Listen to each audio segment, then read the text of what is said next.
बिस्मिल्लाहिर्रहमानिर्रहीम। अस्सलाम वालेकुम नादरीन, आप यूट्यूब चैनल देख रहे हैं। मैं इमरान खान हूँ।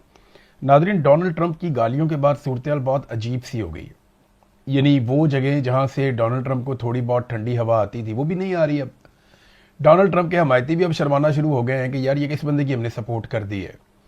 एक अजीब डिटाई है और अजीब सूरत हाल है। डोनाल्ड ट्रंप के लिए रास्ते बंद होते जा रहे हैं। एप्स्टीन फाइल से जो एक कमबख्ती डोनाल्ड ट्रंप की शुरू हुई और उसके बाद जिस तरह से इमिग्रेंट्स के खिलाफ ऑपरेशंस किए गए अमेरिका में, ये चीज़ें गले से नहीं उतर रही थी। अमेरिका के अंदर महंगाई बढ़ रही थी, प्राइसेस ऊपर जा रही थी, डिफरेंट चीज़ें हो रही थी, तो डोनाल्ड ट्रंप के लिए मुश्किलात बढ़ रही थी। ऐसे में इन चीज़ों से जान छुड़ाने के लिए उसने ईरान पे अटैक कर दिया और वो सबसे बड़ी दलदल बन गई जिसमें वो फंसा हुआ है और अब उससे निकलने का कोई रास्ता नहीं मिल रहा, तो गालियां देने पे उतर आया। डोनाल्ड ट्रंप ने वो गंदी गालियां दी हैं और बाकायदा पब्लिकली दी हैं। और गाली बोलना तो चलो हो जाता ना, बंदे के मुंह से निकल गई, लिख कर गालियां दी हैं और अपने अकाउंट से उनको ट्वीट किया है, अपने अकाउंट से उनको पोस्ट किया है गालियों को। तो ये तो अब रिकॉर्ड का हिस्सा रहेगा। और डोनाल्ड ट्रंप की गालियों ने पूरी दुनिया को, खासतौर पे उन लोगों को जो आसिम मुनीर टाइप या शहबाज शरीफ साहब की तरह डोनाल्ड ट्रंप को बना रहे थे अमन का नोबेल इनाम का हकदार, यानी इन्होंने तो नामजद कर दिया था कि अमन का नोबेल इनाम इस आदमी को मिलना चाहिए। अब डोनाल्ड ट्रंप रोजाना की बुनियाद पर साबित करता है कि ये कितने बड़े बेवकूफ हैं। डोनाल्ड ट्रंप रोजाना की बुनियाद पे जब कोई नई खच मारता है तो पता चलता है जनाब जिम्मेदार ये लोग हैं जो ये कहते रहे कि इस आदमी को अमन का नोबेल इनाम दिया जाए। शहबाज शरीफ तो उसको सेवियर ऑफ द वर्ल्ड, जिधर देखता है उधर ही सैल्यूट। अजीबो गरीब किस्म की इन्होंने हरकतें की। तो अब वो डोनाल्ड ट्रंप की गालियों ने हालात को बहुत कशीदा बना दिया। डोनाल्ड ट्रंप पे उसके ऊपर धमकियां भी दी हैं कि बिजली घरों पे और पुलों के ऊपर बड़ी तबाही फैलाई जाएगी, इंफ्रास्ट्रक्चर तबाह किया जाएगा। और फाइनली एक ट्वीट किया डोनाल्ड ट्रंप ने, उसमें लिखा ट्यूसडे 8 PM ईस्टर्न टाइम। ये ईस्टर्न टाइम अमेरिका का जो ईस्टर्न एरिया है या कनाडा का, वो उसको कहते हैं आप।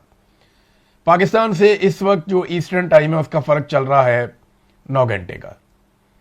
यानी उन्होंने अगर 8 बजे रात को मंगल को अटैक करने का कहा है ना, कि 8 बजे रात को मंगल को अटैक करेगा अमेरिका ईरान के ऊपर, तो उस वक्त पाकिस्तान में बुध की सुबह 5 बजे होंगे। पाकिस्तान का टाइम फॉरवर्ड चलता है ना, तो बुध की सुबह 5 बजे होंगे पाकिस्तान में और अमेरिका का जो ईस्टर्न टाइम है वहां पे मंगल की रात 8 बजे का टाइम होगा। तो ये डोनाल्ड ट्रंप ने टाइम भी बता दिया कि जनाब इस टाइम पे हमला किया जाएगा। अब बहुत कवी इम्कान है कि मुज़ाकरात हो जाएं अगले 1 दिन में या मैक्सिमम 2 दिन में, क्योंकि इसमें बड़े संजीदा लोग भी अब बीच में पड़ गए हैं कि किसी भी तरह ये मुज़ाकरात करवाए जाएं। तो पीर का दिन और मंगल का दिन, ये दोनों दिन बहुत इंपॉर्टेंट हैं।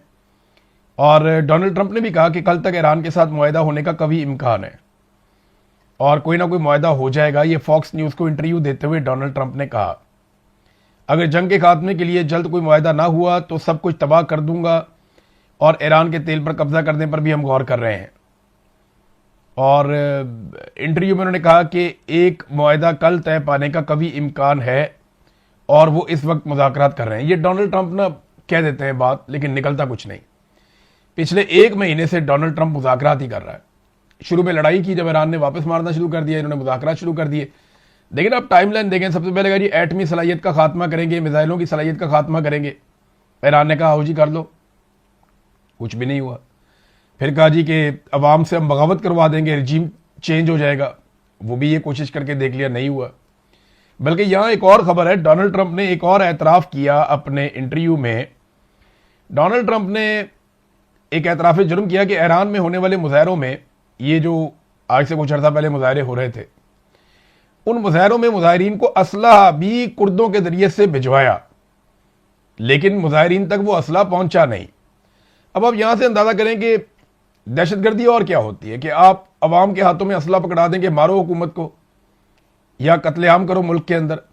तो डोनाल्ड ट्रंप ने यह एतराफ़ किया है कि उसने बाकायदा बहुत सारे हथियार कुर्दों के जरिए से, और मैं उस वक्त आपको रिपोर्ट कर रहा था, ये बात तो कुछ लोग कह रहे थे जी कि इसके अंदर ये ऐसा नहीं है, लेकिन ये अमेरिका ने कोशिश की थी कि रिजीम तब्दील हो जाए और जो एहतजाज करने वाले लोग हैं उन तक हथियार पहुंचाने की कोशिश भी की थी।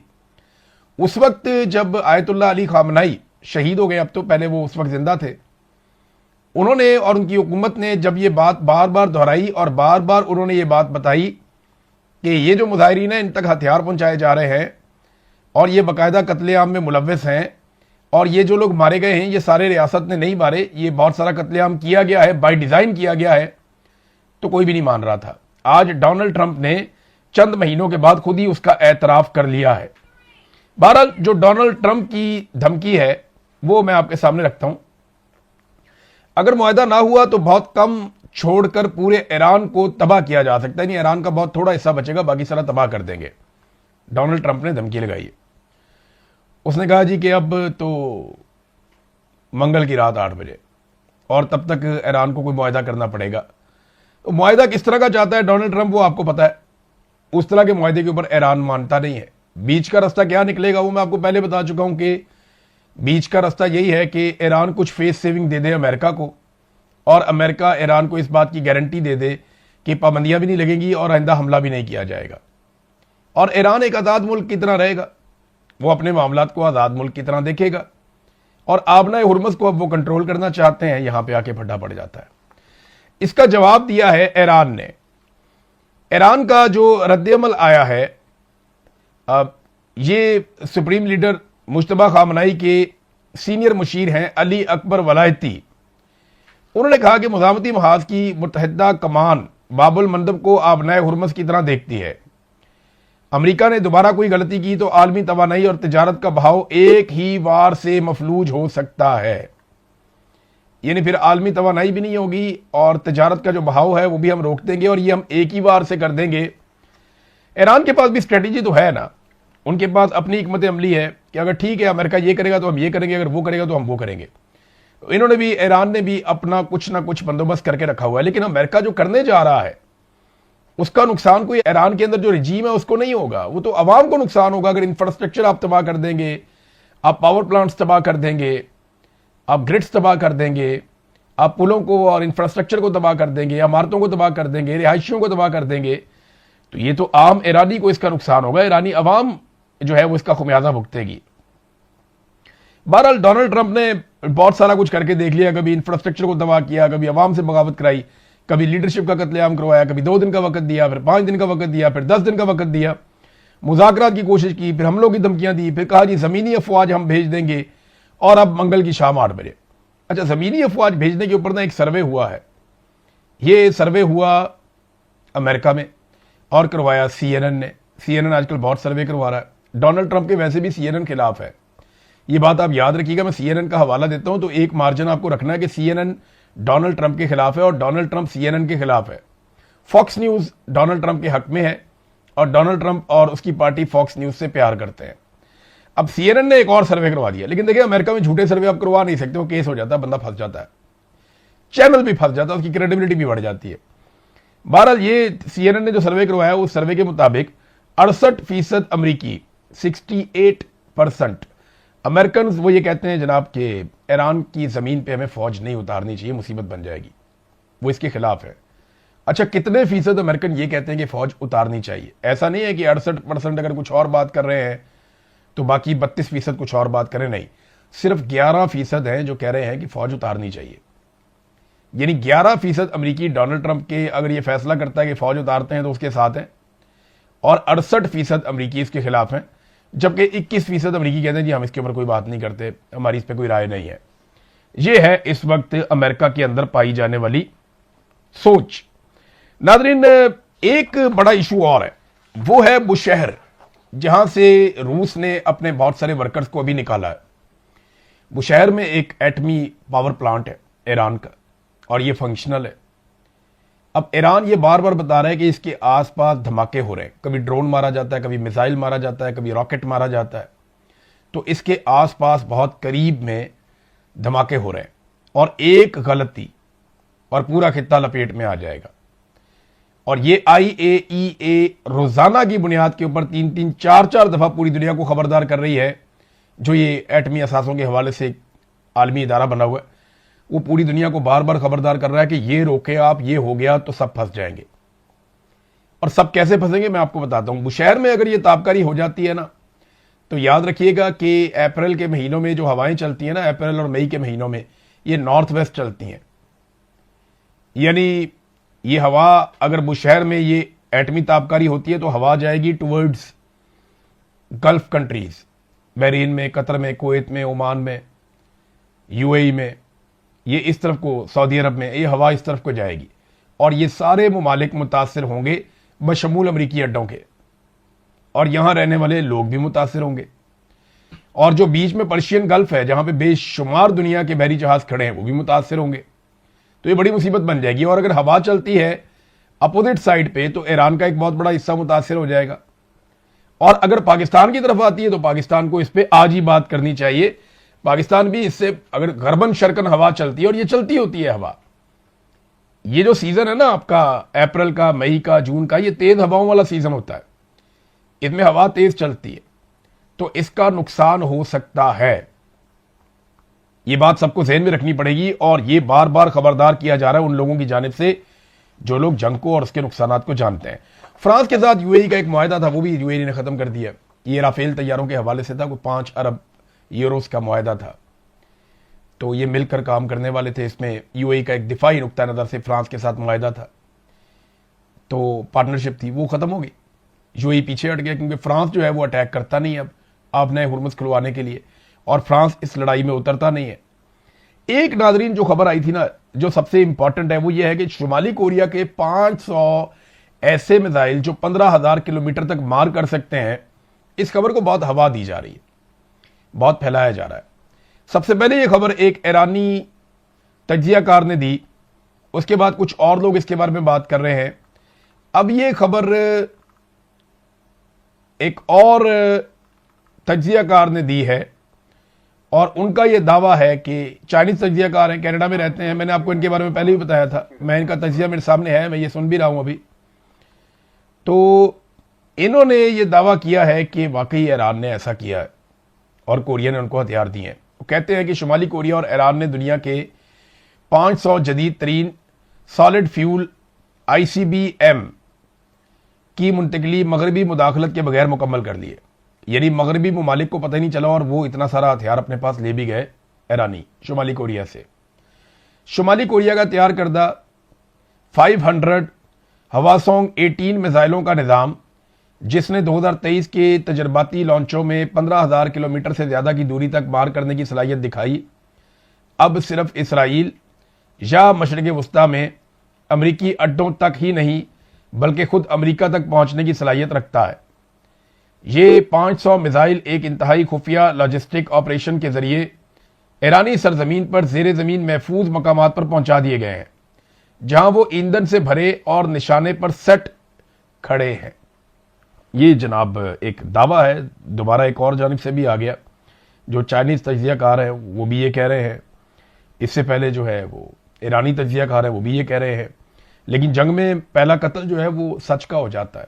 ये बात मैं आपको बार बार इसलिए कहता हूं कि जो चीज़ मैं रिपोर्ट करता हूं बताता हूं कि ये किसने कही है, और अगर ये बात सच है तो ये अमेरिका के लिए बहुत परेशान कुन बात है, क्योंकि ईरान जिस स्टेट ऑफ माइंड में, उसका कोई पता नहीं, वो 500 मिसाइल इकट्ठे ही चला दे टूवर्ड्स अमेरिका, मुसीबत बन जाएगी अमेरिका के लिए, बहुत बड़ी मुसीबत बन जाएगी। वो सुपर पावर का स्टेटस ही उनका बढ़ जाएगा अगर ये इस तरीके की कोई चीज़ होती है। तो नाजरीन, एक बहुत बड़ी मूवमेंट नोट की गई है, नकलो हरकत है। ये यूरोप से मिडल ईस्ट की जानिब अमरीकी बमबार तैयारों की नकलो हरकत है और बड़े पैमाने पर हथियार और फौजी और बमबार तैयारे ये पहुंचाए जा रहे हैं मिडल ईस्ट में। तो इसका मतलब ये है कि डोनाल्ड ट्रंप ने जो बात की वो कुछ हद तक उस बात को पूरा करने पर तुले हैं। अब या तो अगले 2 दिनों के अंदर कोई ना कोई मुज़ाकरात होंगे, चीज़ें बेहतर होंगी, या फिर अगले 2 दिन के बाद कोई बड़ी जंग शुरू हो सकती है। एक और चीज, आसिम मुनीर साहब ने एक जुमला बोला था, आज बहुत वायरल हो गया पाकिस्तान में हर तरफ।